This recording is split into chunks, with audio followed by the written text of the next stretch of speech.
ओम नमः शिवाय। महर्षि वेदव्यास द्वारा रचित और गणेश जी द्वारा लिखित पौराणिक ग्रंथ महाभारत में यह उल्लेख मिलता है कि किस तरह मां गंगा ने अपने सातों पुत्रों को मार दिया। पर क्यों?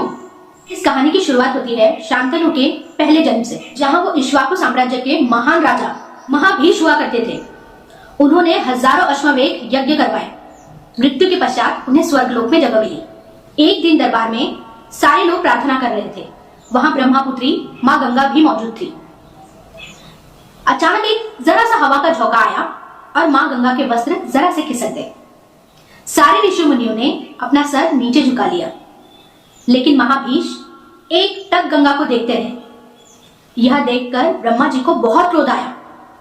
ब्रह्मा जी ने महाभीष से कहा कि तुमने जितने पुण्य कमाए थे वो सारे नष्ट हो गए। अब स्वर्ग लोक में तुम्हारे लिए जगह नहीं है। जाओ, तुम वापस मृत्यु लोक में जाओ। मृत्यु लोक का अर्थ होता है पृथ्वी लोक। फिर महाभीष ने ब्रह्मदेव से क्षमा याचना की और एक निवेदन किया, ब्रह्मदेव, मुझे पृथ्वी पर कुरुवंशी राजा प्रतीप के यहाँ ही पुत्र बनाकर भेजे, क्योंकि उस समय हस्तिनापुर के राजा प्रतीप ही पृथ्वी के सबसे प्रतापी राजा थे। यही हस्तिनापुर को केंद्र बनाकर और महाभीष को नींव का पत्थर बनाकर महाभारत की पहली नींव रखी गई।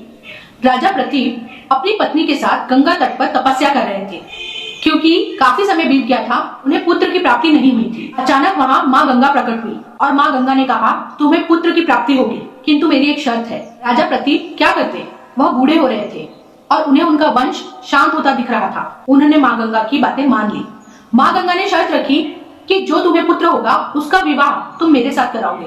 मैं सही करूँ गलत करूँ, मुझसे कोई प्रश्न नहीं पूछो। कुछ समय पश्चात राजा प्रतीप को पुत्र की प्राप्ति हुई और वे पुत्र कोई और नहीं थे, राजा महाभीष थे। पृथ्वी पर मनुष्य के रूप में जन्म लेने पर उनका नाम शांतनु रखा गया। जब शांतनु बड़ा हुआ तो राजा प्रतीप ने उसे हस्तिनापुर का राजा बना दिया और उसे एक बात कही कि पुत्र, एक स्त्री तुम्हारे पास आएगी जो तुमसे विवाह के लिए इच्छुक होगी, उससे विवाह कर लेना। वो सही करे गलत करे, उससे कोई प्रश्न मत करना। यह बात सदैव याद रखना। कहकर राजा प्रतीप अपना राजपाट त्याग कर वन की ओर चले गए। एक बार शांतनु गंगा नदी में स्नान कर रहे थे। अचानक से वहां बहुत ही सुंदर स्त्री प्रकट हुई। महाराज शांतनु उसे देखते ही रह गए और उसके सामने विवाह का प्रस्ताव रख दिया। उस स्त्री ने कहा कि मैं भी आपसे विवाह करना चाहती हूँ, किंतु मेरी एक शर्त है। मैं कभी भी सही करूँ गलत करूँ, आप मुझे कभी टोकेंगे नहीं, और यदि आपने कभी मुझे टोक दिया तो उसी क्षण मैं आपको छोड़ के चली जाऊंगी। शांतनु ने उस स्त्री की सारी बातें मान ली। दोनों का विवाह हो गया। विवाह के कुछ समय पश्चात उनके यहाँ एक पुत्र का जन्म हुआ। माँ गंगा ने अपने नवजात शिशु को गंगा में बहा दिया। इसे देख शांतनु बहुत दुखी हो गया, किंतु अपने वचन के कारण वह गंगा माँ से कुछ बोल नहीं पाया। एक एक कर माँ गंगा के यहाँ पुत्र होने लगे और माँ गंगा ने हर पुत्र को गंगा में बहा दिया। 8वें पुत्र का जैसे जन्म हुआ, माँ गंगा उसे भी बहाने लगी।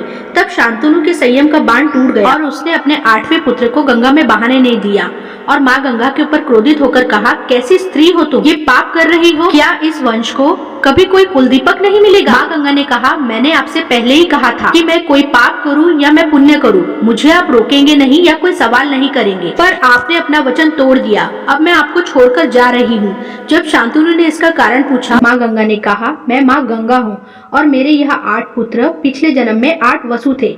उनमें से एक की पत्नी ने एक बार गाय देखी और उसे चुराने के लिए कहा। उस स्त्री के पति का नाम प्रभास था। उसने अपने सातों भाइयों की मदद लेकर वह गाय चुरा ली। वह गाय ऋषि वशिष्ठ की थी। जब उनको पता चला तो उन्होंने सभी 8 वासु को श्राप दे दिया और कहा कि तुम मृत्यु लोक में पैदा होंगे। प्रभास, तुम लंबे समय तक पृथ्वी लोक में रहोगे। जब वासु ने उद्धार करने के लिए कहा तो ऋषि वशिष्ठ ने उन्हें माँ गंगा से मदद मांगने के लिए कहा। वासु तत्काल माँ गंगा के पास गए और मदद मांगी। माँ गंगा ने वचन दिया, तुम 8 वासु को मैं अपने गर्भ से जन्म दूंगी और तत्काल मनुष्य योनि से मुक्ति दिला दूंगी। यह कहकर गंगा अपने 8वें पुत्र देवव्रत को लेकर वहाँ से चली गई। यह वही 8वां वासु प्रभास है जिसकी पत्नी ने गाय चुराने के लिए कहा था। देवव्रत भीष्म कैसे बने, यह कथा सुनने के लिए मुझे कमेंट करें।